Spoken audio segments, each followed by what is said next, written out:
All right, here we are, a little over 3 weeks away from Election Day. The state's going to start mailing out the ballots to you tomorrow. You'll have until the last week of October to return it by mail, or of course use a drop box or hand it in at a polling location.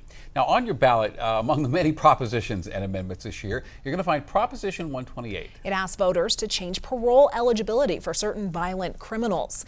Denver 7's Brandon Richard takes a look at the impact this could have on public safety.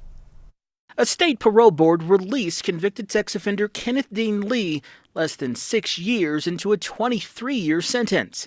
18 months after his release, he was arrested again, this time for sexually assaulting a 7-year-old girl while posing as an immigration official.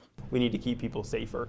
Michael Fields with Advance Colorado says releasing someone like Lee sent a terrible message. I think it tells a message to the community saying, we care more about letting these people out early than we do about keeping your children safe or you safe in general. That's why he pushed to get Proposition 128 on November's ballot. If we want to protect people from violent criminals, we need to make sure that they're serving longer in their sentence. Prop 128 would require offenders convicted of certain violent crimes to serve 85% of their sentence before they could become eligible for parole or be released early for earned time. Now, under Proposition 128, offenders would spend more time in prison.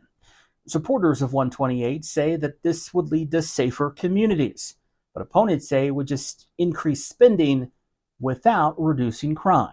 I think Prop 128 takes us back to a time that we should not go to. Anaya Robinson with the ACLU of Colorado says keeping people in prison longer will not make Colorado safer. Not everybody who goes before the parole board is getting approved. And in reality, the folks who are getting out that early on discretionary parole are very likely posing little to no threat any longer to the community.